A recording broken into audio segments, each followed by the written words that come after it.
Welcome back to my channel. Viewers எல்லாத்துக்கும் இனிய புத்தாண்டு நல்வாழ்த்துக்கள். இந்த வீடியோவில் நான் எந்த ஒரு இண்டிவிஜுவல் ஸ்டாக்கை பற்றியும் பேச போகிறதில்ல. இன்ஸ்டெட் 2023ல் நம்மளோட இந்தியன் ஸ்டாக் மார்க்கெட் எப்படி பர்ஃபார்ம் பண்ணுச்சு அப்படிங்கிறத பார்க்குற ஒரு ரீகேப் வீடியோவாக தான் இது இருக்க போகுது. வாங்க வீடியோவுக்கு போகலாம். போன வருஷம் இந்தியன் ஸ்டாக் மார்க்கெட்டுக்கு ஒரு நல்ல வருஷமாக அமைஞ்சதுன்னு சொன்னால் மிகையாகாது. ஏன்னா இந்த வருஷத்தில் நிஃப்டி கிட்டத்தட்ட 20% ஏறி அதோட ஆல் டைம் ஹையாக 21,700 டச் பண்ணியிருக்கு. அதே மாதிரி சென்செக்ஸ் பார்த்தீங்கன்னா கிட்டத்தட்ட 18% அப் ஆகி அதோட ஆல் டைம் ஹையாக 72,200 மார்க்கை வந்து டச் பண்ணுச்சு.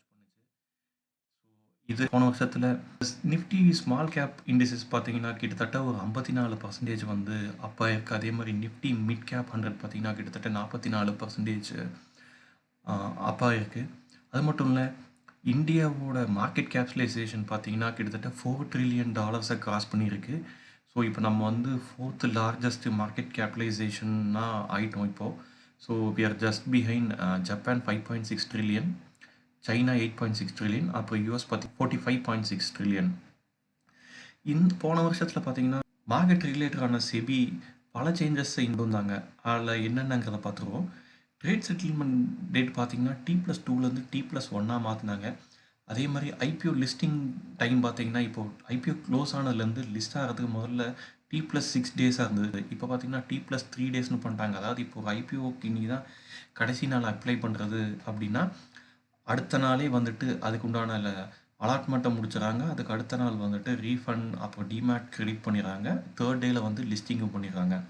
ஸோ இதனால் வந்துட்டு ரீட்டைல் இன்வெஸ்டர்ஸ்க்கும் சரி, மற்ற ஹெச்என்ஐ எல்லாத்துக்குமே சரி, இந்த ஐபிஓ லிஸ்டிங்கில் வந்துட்டு ரொம்ப நாள் வெயிட் பண்ண வேண்டியதில்லை. அவங்க பணம் அங்கே லாக் ஆகிறதும் கிடையாது.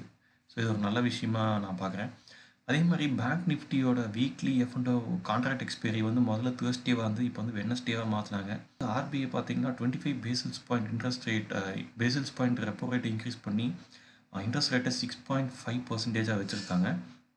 அதே மாதிரி பிஎஸ்சி பாம்பே ஸ்டாக் எக்ஸ்சேஞ்ச் பார்த்தீங்கன்னா அவங்க Sensex and Bankex derivative கான்ட்ராக்ட்ஸை வந்து மே மந்தில் வந்து ரீலான்ச் பண்ணாங்க. அதே மாதிரி லாஸ்ட் இயரோட பிகினிங்கில் பார்த்தீங்கன்னா ஹிண்டன்பர்க் வந்து அதானி குரூப் ஆஃப் கம்பெனிஸ் மேலே வந்து ஒரு நெகட்டிவான ஆர்டிக்கல் எழுதினாங்க. இதனால் வந்து அதானி குரூப் ஆஃப் கம்பெனிஸ் எல்லாமே வந்து பெருமளவில் சரிஞ்சுது. அதுக்கப்புறம் ரிகவர் ஆனதுங்கிறது வேறு விஷயம். இதன் காரணமாகவே வந்து அதானி என்டர்பிரைஸ் அவங்க 20,000 கோடிக்கு கொண்டு வரதா இருந்த எஃபிஓ வந்து அவங்க வித்ட்ரா பண்ணாங்க. ஸோ போன வருஷம் வந்து ஐபிஓட வருஷம்னு சொன்னால் மிகையாகாது. போன வருஷம் பார்த்தீங்கன்னா நிறைய ஐபிஓஸ் வந்தது, லிஸ்ட் ஆச்சு. அது மட்டும் இல்லாமல் நிறைய ஐபிஓஸ் வந்து லிஸ்டிங் இன்னும் கொடுத்து இன்வெஸ்டர்ஸ்க்கு வந்து பெரும் பணம் சம்பாதிச்சு கொடுத்தது. இது 2022ஓட கம்பேர் பண்ணோம்னா கிட்டத்தட்ட 56% அதிகமான கம்பெனிஸ் வந்து இந்த வருஷம் ஐபிஓவில் லிஸ்டிங் ஆகிருக்காங்க.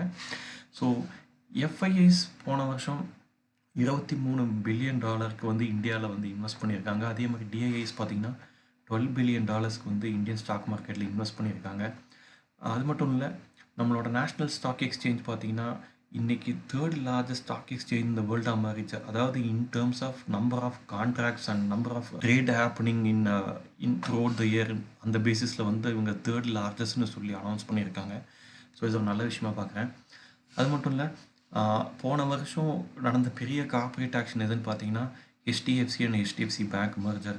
HDFC பேங்க் வந்து நிஃப்டி 50யில் இருக்கிற ஒன்றா அதிக வெயிட்டேஜ் உள்ள ஒரு கம்பெனி. ஸோ இந்த மர்ஜருக்கு அப்புறம் அந்த கம்பெனியோட ஸ்டாக் வந்து இறங்கி ஏறி கொஞ்சம் வாலடைல் ஆச்சு. ஸோ அதே மாதிரி நடந்த இன்னொரு கார்பரேட் ஆக்ஷன் எதுன்னு பார்த்தீங்கன்னா ரிலையன்ஸ்லேருந்து ரிலையன்ஸ் ஜியோ ஃபினான்ஷியல்ங்கிறத வந்து டீமர்ஜ் பண்ணிட்டு போனாங்க. ஸோ இந்த 2 கார்பரேட் ஆக்ஷன் தான் வந்து பெரிய அளவில் வந்து ஒரு தாக்கத்தை ஏற்படுத்துச்சு. ஏன்னா வந்து இந்த 2 கம்பெனிஸுமே வந்து நிஃப்டி 50யில் இருக்கிற அதிக வெயிட்டேஜ் உள்ள கம்பெனி. அதேமாதிரி மியூச்சுவல் ஃபண்டு பார்த்தீங்கன்னா தீமெட்டிக் பேஸ் மியூச்சுவல் ஃபண்ட்ஸில் வந்து சில ஃபண்ட்ஸ் பார்த்தீங்கன்னா 50% அண்ட் அபவ் ரிட்டர்ன்ஸ் கொடுத்துருக்கு. அதில் வந்து இன்ஃப்ரா பேஸ்ட், அப்புறம் ரியாலிட்டி பேஸ்ட், அப்புறம் பிஎஸ்சி பேஸ்ட் ஃபண்ட்ஸ்லாம் பார்த்தீங்கன்னா கிட்டத்தட்ட சம் ஃபண்ட்ஸ் வந்து 50 to 60% எல்லாம் ரிட்டர்ன்ஸ் கொடுத்துருக்காங்க. அதே மாதிரி மல்டி கேப், ஃப்ளெக்ஸி கேப், அப்போ ELSS பேஸ்ட் ஃபண்ட்ஸ் எல்லாம் பார்த்தீங்கன்னா 30 to 40%, ஸ்மால் கேப் ஃபண்ட்ஸ் எல்லாம் பார்த்தீங்கன்னா 40 to 45, அதே மாதிரி லார்ஜ் கேப் ஃபண்ட்ஸ் பார்த்தீங்கன்னா 15 to 20% ரிட்டர்ன்ஸ் கொடுத்துருக்கு போன வருஷத்தில்.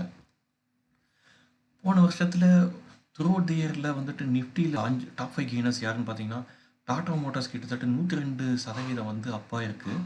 அதே மாரி பஜாஜ் ஆட்டோ பார்த்தீங்கன்னா 96%, என்டிபிசி 96%, கோல் இண்டியா 84%, லார்சன் டர்போ 68% ரிட்டர்ன்ஸ் கொடுத்துருக்கு போன வருஷம். அதே மாதிரி நிஃப்டி இந்த டாப் 5 லூசர்ஸ் யாருன்னு பார்த்தீங்கன்னா அதானி என்டர்பிரைஸ் கிட்டத்தட்ட அவங்களோட ஷேர்ஸ் வந்து 25% வந்து டிக்ரீஸ் ஆயிருக்கு. யூபிஎல் லிமிடெட் பார்த்தீங்கன்னா 17%, கோட்டக் மஹிந்திரா பேங்க் 4.37%, இன்ஃபோசிஸும் 4.37%, HDFC bank 3.46% throughout the year வந்துட்டு நெகட்டிவ் ரிட்டர்ன்ஸ் கொடுத்துருக்கு. அதேமாரி போன வருஷத்தில் best performing top 5 equity mutual funds in terms of returns கொடுத்தது யாருன்னு பார்த்தீங்கன்னா ஜேஎம் வேல்யூ ஃபண்டு கிட்டத்தட்ட 47% ரிட்டனும், ABSL Aditya Birla sun life pure value fund 43%, Nippon India value fund 42%, SBI long term equity fund 40%, அதே மாதிரி HDFC multi cap fund 40% return 1 இயரில் கொடுத்துருக்கு. அதே மாதிரி போன வருஷத்தில் வந்து top 5 dividend paying PSU companies யாருன்னு பார்த்தீங்கன்னா கோல் இண்டியா த்ரூ தி இயர் கிட்டத்தட்ட 24.50 ரூபாய் டிவிடெண்ட் கொடுத்துருக்காங்க. பிபிசிஎல் 25 ரூபாயும், ஓஎன்ஜிசி 10 ரூபாய் 25 பைசாவும், power grid corporation of India 13 ரூபாய் 75 பைசாவும், ஆயில் இந்தியா லிமிடெட் 19 ரூபாயும் அதிகமாக டிவிடெண்ட் கொடுத்துருக்காங்க. ஸோ இதெல்லாம் தான் போன வருஷத்தில் நடந்த சில முக்கியமான விஷயங்கள். இதை நான் உங்கள்கிட்ட பகிர்ந்துக்கணும்னு நினச்சேன். வருஷத்தில் நீங்கள் இன்வெஸ்ட் பண்ணுறதுக்கு முன்னாடி நீங்கள் மைண்டில் வச்சுக்க வேண்டியது 2 விஷயம் என்னென்னா, பிப்ரவரியில் ஆஸ் யூஷுவல் நம்மளோட யூனியன் பட்ஜெட் நடக்குது. ஸோ இந்த கவர்மெண்ட் நடத்துகிற ஃபைனல் செஷனாக இருக்கும், அதாவது எலெக்ஷனுக்கு முன்னாடி. ஸோ இவங்க என்னென்ன மாதிரியான மாற்றங்கள் கொண்டு வராங்க, எந்தெந்த செக்டரில் வந்து இவங்க அதிக எக்ஸ்போஷர் கொண்டு வைப்பாங்க, அதுக்கு ஃபண்டு அலோகேட் பண்ண போகிறாங்க, இதெல்லாம் நம்ம கூர்ந்து கவனிக்கணும். ஸோ அந்த செக்டரில் அதில் எந்த கம்பெனிஸ் நல்லாயிருக்கோ அந்த கம்பெனியில் இன்வெஸ்ட் பண்ணால் நம்மளுக்கு ஷார்ட் டேர்ம்லேயும் சரி லாங் டேர்ம்லேயும் சரி பெனிஃபிட் கிடைக்க சான்சஸ் நிறையா இருக்குது. அதே மாதிரி இந்தியாவில் வந்துட்டு ஏப்ரல் ஆர் மே இந்த மந்தில் தான் வந்து ஜென்ரல் எலெக்ஷன் நடக்க போகுது. ஸோ இந்த கவர்மெண்ட் இருக்க போதா இல்லை வேறு கவர்மெண்ட் வரப்போதாங்கிறது நம்ம பொறுத்துன்னு தான் பார்க்கணும்.